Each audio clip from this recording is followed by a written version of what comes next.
Hello guys, welcome to Foam TV. My name is Foam. I appreciate each and every one of you for subscribing to our channel, watching our videos and giving us feedbacks. Thank you very much. In this video, I want us to look at how you start a catfish farm. The tips that you need in starting a catfish farm, because this business, as it becomes more popular, especially in places like Ghana, in other parts of the Africa, most people want to know, how do you get involved, what are the capital requirements, what are the things that you need to start a catfish farm. So today I want to take my time to take you through some of the things that you have to note before you start a catfish farm.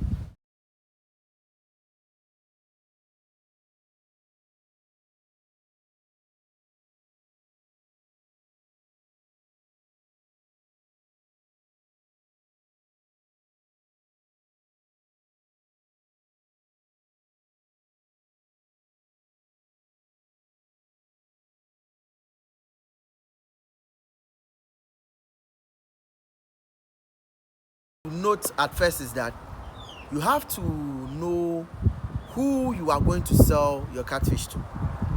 So know your target market. I always say that, have the end in mind even before you start.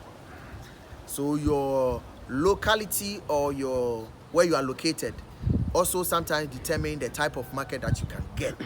So know who you are going to sell to. Don't start the business and then when they are maturing, before you think about who am I going to sell to, then now you are forced to sell at a price that will not give you the best of returns. So know who you are going to sell to at first. Again, know the basic facilities that you need at a farm. This is fish. So the first thing that you must check is your source of water. Now, I always say this, if you have pipe-borne water, it can work, but borehole water is the best, or well water is the best. Even that, you have to check the pH level of that water to know whether it is suitable for aquaculture business. So the facilities, water is one. You have to make sure that you have the right source of water at the farm. Then you must have your ponds. You must have your ponds. Normally people say that, oh, I want to try with only one pond. Please, you cannot start catfish with only one pond. Let me state this very emphatically. You cannot start with only one pond, because then where are you going to sort into? So minimum 2 ponds or 3 ponds. Please, let us all understand this. Sometimes people try to it is not capital intensive. Yes, it is not capital intensive as relatively as compared to other kinds of businesses if you want to start. But don't just start with one pond, because if you start with one pond and you sort the fish, you will not get any other place to put the smaller ones into. So you must have other forms of other containers or other ponds that you can keep your fish in. Still on the facilities that you must check and the basic requirements that you need, please, you must check for your source of feed. Where are you going to get the feed from? It's also very important. Where are you going to get your fingerlings from? It's also very important. So these are the things that you must look at: your feed, your fingerlings, your source of water. It's very, very critical. And then the ponds that you must have too. So if these things are in place, then you budget for your farm.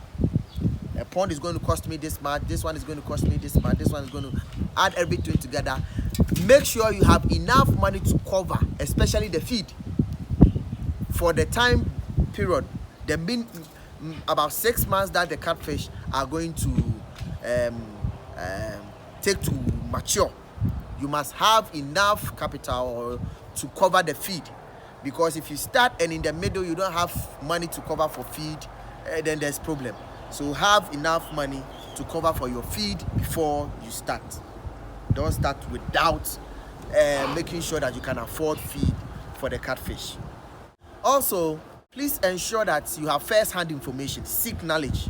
In starting every business, You must learn from the people who are already in that industry. So if you want to start a catfish farm, it is very important that you visit somebody who has done some before. Whether at the farm or you have a meeting with that person, that you have enough questions, the person explains to you what are the best practices that you need to carry or you need to learn into your own farm. So it is very important that you learn from an industry person or an expert, somebody who has done it before, somebody who has the experience, so that you also use that experience and build on it on your own farm. These are the tips or the various things that you must know before you start your catfish farm. Also, you must do an analysis of your return on investment. What this means is that you must do your revenue projection and look at how long it's going to take you to recoup all the money that you put into your catfish business. This is also very important. So as a businessman, if you are starting, you must know how long it's going to take you to get your money back. That's your return on investment, and how much you are going to make on the money that you put in. That's also very important. So you must know every cost involved and then how much you are expected to get at the end of the period, so that you can do that analysis and see whether it will be a viable business for you. As a beginner, don't start big, please. Start small. It is very important that you start small, you learn the trade, you learn the rudiments of the business, you acquaint yourself with some expertise before you scale up and start a big catfish farm. Some people start and immediately they want to start with thousands of fingerlings at a go. It's not bad if you have your money, but you realize that at that point you don't have enough experience to control anything that happens on the farm. So please start small. When I say start small, it depends on your budget. For some people, starting with 1,000 fingerlings is starting small. So some people starting with 500 is starting small. For some people, starting with 5,000 is starting small. So I mean, you must look at how big you can make it before you can cut it down. So if as an expert you can do 5,000 fingerlings, that is if you know the trade, your starting small will be about 1,000. If you want to do a 20,000 capacity catfish farm, your starting small might be about 5,000 or less. So the starting small is relative to whoever wants to get involved in the business. Again, don't start with all the value chains of catfish. One big mistake most farmers now are doing is that immediately we start the catfish business, we want to do a hatchery. We want to produce our own feed. We want to smoke the fish ourselves. We want to do basically everything in the catfish business yourself. That is not the right way to go, please. If you start small, if you are a beginner, start by rearing catfish, which is you as for table size. So you go and buy the fingerlings, you come and rear, you sell. Later, when you find your feet, then you can look at maybe adding a hatchery.